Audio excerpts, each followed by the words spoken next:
Hello everyone, কেমন আছো তোমরা সবাই? আশা করি সবাই তোমরা খুব ভালো আছো, আর আমিও খুব ভালো আছি। তো দেখো, আজকে একটা ব্লগ ভিডিও নিয়ে চলে এলাম। তো দেখো, বাজার নিয়ে চলে এসছে, আর এদিকে আমি মাছগুলোকে বের করে নিই আর সবজি ধুয়ে নিয়েছি। মেয়ের জন্য একটা ডিম সেদ্ধ দিয়েছি, আজকে একটা ডিম খাবে, কারণ সকালে আজকে শেক খেয়েছিল আর খিদে পেয়েছে, তো সেই জন্য একটা ডিম খাবে। তো বলছে আজকে ফল খাবো না। আর এদিকে দেখো, মাছ এনেছে, সরপুঁটি মাছ আর হচ্ছে রুই বা কাতলা কিছু একটা হবে। তো মাছের ঝোল করব, আর হচ্ছে ওই মাছের মাথা আছে, তো ওটা দিয়ে একটু ঝিঙে দিয়ে, পটল দিয়ে, আলু দিয়ে, বরবটি দিয়ে একটা ভাঙাচোরা শুক্তোর মতো করব। তো বেগুন নেই, বেগুন থাকলে এই তরকারিটা খুব ভালো হয়, তো বেগুন নেই, সেই জন্য বেগুন ছাড়াই করতে হবে। তো আগে মাছগুলো ধুয়ে নিই, আর এতগুলো মাছ তো লাগবে না, আমি কালকের জন্য কিছু মাছ রেখে দেবো। তো সরপুঁটিটা আজকের জন্য করব, আর মেয়ে খায় না এই সরপুঁটি মাছ, ওর জন্য এই কাটা মাছ ওটা দিয়ে মিক্স করে একবারে করে নেব। তো সবাইকে অনেক অনেক স্বাগত আমার চ্যানেলে। যারা পুরনো ভিউয়ার্স তাদেরকে আমার অনেক অনেক ভালোবাসা, আর যারা নতুন ভিজিট করছো আমার চ্যানেলে তাদেরকেও আমার অনেক অনেক ভালোবাসা। আর যারা আমার চ্যানেলটাকে এখনও সাবস্ক্রাইব করোনি, প্লিজ আমার চ্যানেলটাকে সাবস্ক্রাইব করে দিও, আর পাশে থাকা বেল বাটনটাকে প্রেস করে দিও, তাহলে কিন্তু তোমরা নোটিফিকেশান পেয়ে যাবে। তো দেখো, আমি মাছ ধুয়ে নিয়েছি, আর এবার মাছের মধ্যে নুন হলুদ মাখিয়ে নেব। তো মাছটা আজকে করব আলু দিয়ে আর একটু দই দিয়ে, কারণ একরকম খাবারই খাওয়া হচ্ছে মেয়ের, সবজি দিয়ে শুধু মাছের ঝোল পাতলা করে এরকম করে করছি, তো একঘেয়ে লাগবে। তো সেই জন্যই ভাবলাম আজকে একটু আলু দিয়ে আর দই দিয়ে হালকা পাতলা করেই করব, আর এদিকে সবজিটা থাকবে, তাহলেই হবে। তো দেখো, এদিকে কড়াই বসিয়ে দিয়েছি, আর কড়াইতে আমি তেলও দিয়ে দিয়েছি।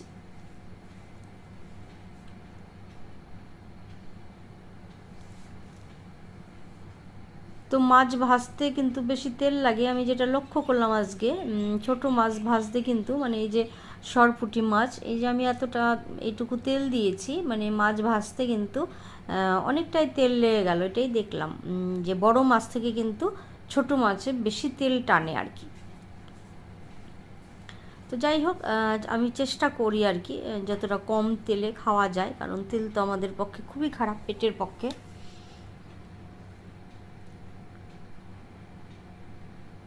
তো দেখো, এদিকে সবজি কাটতে বসে পড়েছি মাছ ভাজতে ভাজতে।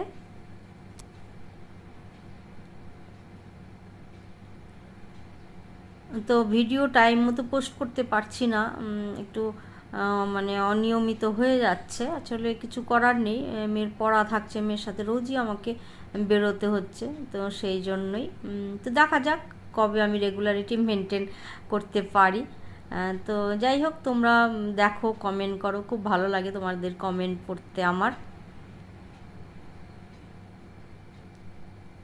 তো দেখো, মাছ ভাজা হয়ে গেছে, আর মাছটাকে তুলে নেবো। এই দেখো কতটা তেল দিয়েছিলাম, সব তেল কিন্তু সরপুঁটি মাছ ভাজতেই চলে গেল, জানো তো।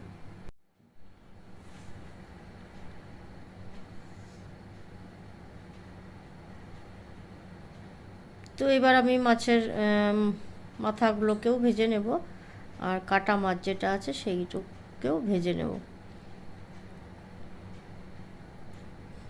তো আমাদের এদিকে কিন্তু প্রচণ্ড গরম পড়েছে, জানো তো, মানে গরম যেন কমছেই না, বর্ষার দিন, বৃষ্টি তো হলোই না কিছু, তো প্রচণ্ড গরম। আর এদিকেও এটা ঘরে পাতা দই, তো দই দেবো একটু ঝোলে, দইটাকে খুব ভালো করে ফেটিয়ে নিতে হবে, আর তারপর এর মধ্যে আমি মশলা দিয়ে দেবো। মশলা বলতে ওই জিরের গুঁড়ো, একটু ধনের গুঁড়ো, একটু হলুদের গুঁড়ো, নুন, চিনি, এটা দিয়ে মশলাটা আমি ফেটিয়ে রেডি করে রেখে দিয়েছি। তো দেখো, এইটুকু সামান্য তেল, এই তেলেই কিন্তু আমি রান্নাটা করব। তো আমি তেলে কালো জিরে ফোড়ন দিয়ে দিয়েছি, যেহেতু সরপুঁটি মাছ সেই জন্য আমি কালো জিরে ফোড়ন দিয়ে ঝোলটা করব।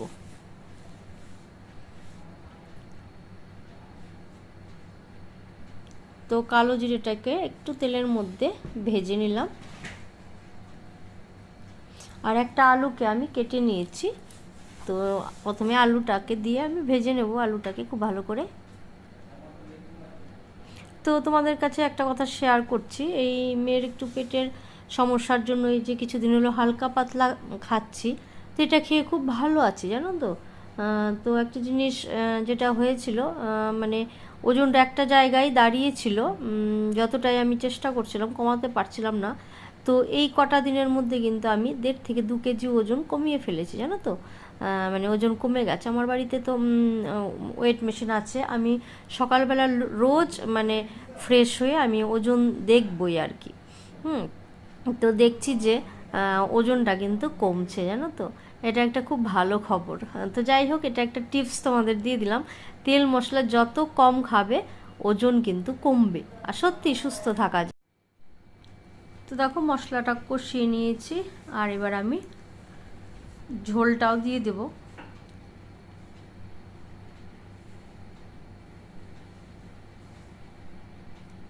আর এদিকে দেখো আমি ওই শুক্তোটা বসিয়ে দিচ্ছি। এইটাতে বেগুন পড়লে খুবই ভালো হয়, কিন্তু বেগুন না থাকার জন্য না একটু সমস্যা। এখন কি করব, তোমার দাদা একটু বুদ্ধি করে, আমি তো জানি না যে ও মাছ নিয়ে আসছে, মাথা আছে, ফোন করেছিল আমাকে যে সবজি কি লাগবে, তো আমি বেগুন বলিনি, আমি তো জানি না।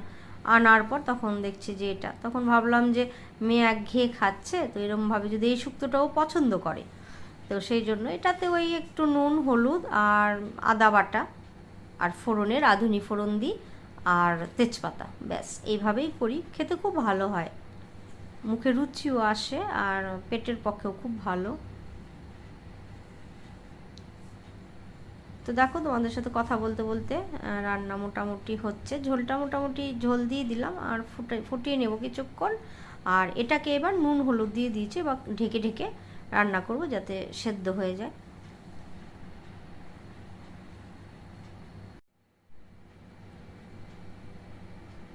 তো এক হাতে দেখো ক্যামেরা নিয়ে, এবারের যে আমার ট্রাইপডটা এনেছে না, ভালো না একদমই জানো তো। এই দেখো এই টুলটার উপরে চাপিয়ে তারপর আমাকে করতে হয়, মানে হাইটটা বাড়াতে হয়। তার থেকে আমি অনলাইনে নিয়েছিলাম এর আগে, ওটা কিন্তু খুব ভালো ছিল। এটা দামটাও বেশি নিয়েছে, কিন্তু খুব একটা সুইটেবল মনে হচ্ছে না। তো বেশিরভাগই আমাকে হাতে নিয়ে ক্যামেরা করতে হয় জানো তো। তো দেখো ঝোল ফুটে উঠেছে, গরম জলই দিয়েছি, তো দেওয়ার সাথে সাথেই তো ফুটে উঠে। তো এবার একে একে আমি মাছগুলো ছেড়ে দিলাম ঝোলে। তো সরপুঁটি মাছ আমি খুব পছন্দ করি, আমি তোমার দাদা ভাই দুজনই পছন্দ করি। মেয়ে খায় না, মেয়ে এই ধরনের মাছ খায় না, যেরকম পোনা, বাটা, তারপর ট্যাংরা, মানে এই ধরনের মাছগুলো কিছুই খায় না, এইরকম সমস্যা। তো এইটা দেখো ঢাকা দিয়ে দিয়েছিলাম, আর সবজি সেদ্ধ হয়েছে কিছুটা, আরও হবে। টাটকা সবজি তো মানে এনেছে, যেদিন আনে সবজি দেখবে রান্না করলে তাড়াতাড়ি কিন্তু সেদ্ধ হয়ে যায়। আর ঝিঙে ফ্রিজে রাখলে না দেখবে একটু কেমন হয়ে যায়, মানে খোসা ছাড়াতেও সমস্যা হয় এইরকম। তো দেখো মোটামুটি সবজি সেদ্ধ হয়ে গেছে, আর আমি মাছের মাথাও দিয়ে দিলাম। মাছের মাথা দিয়ে আর একটু সময়ের জন্য ঢাকা দিয়ে এটাকে একটু রান্না করতে হবে।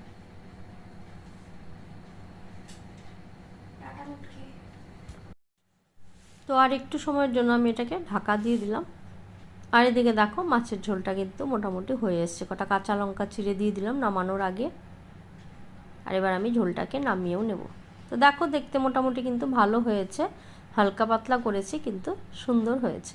আর এদিকে দেখো এবার ভাত চাপিয়ে দিলাম, কারণ দুদিকে দুই রকম বসিয়েছিলাম, সেজন্য ভাতটা বসাতে পারিনি।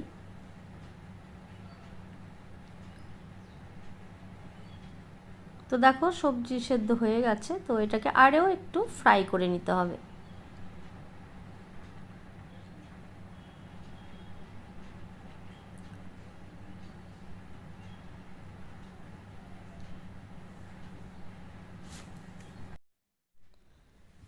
তো দেখো মাছের ঝোলটাকে নামিয়ে নিলাম, কালারটা কিন্তু ভালো এসছে, আমি কিন্তু কোনো লঙ্কার গুঁড়ো বা টমেটো কিছুই ইউজ করিনি, তো শুধু টক দই দিয়ে করেছি। তো যাই হোক রান্নাবান্না হয়ে গেছে। আর এটা দেখো এটা হচ্ছে আমি শনিবারের ভিডিও করেছিলাম, সেটা শেয়ার করা হয়নি। অ্যাকচুয়ালি শনিবার দিন এটা পরোটা ভাজছি সর্ষের তেল দিয়ে, মানে কাকের জন্য আমি বানাই, তো কাককে দেব ছাদে, তো সেই জন্যই খাওয়া দাওয়ার পর আমি একটু পরোটা বানিয়ে নিলাম।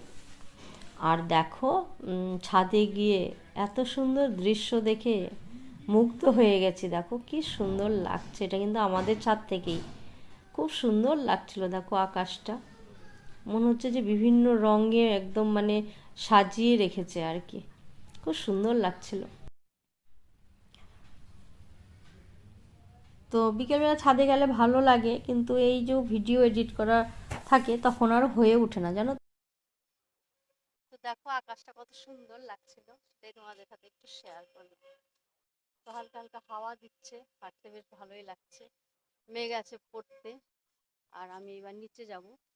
তো যাই হোক, আজকের ভিডিওটা এখানেই শেষ করছি। সবাই সুস্থ থেকো, ভালো থেকো, আবার একটা নতুন ভিডিওর সাথে দেখা হবে। টাটা।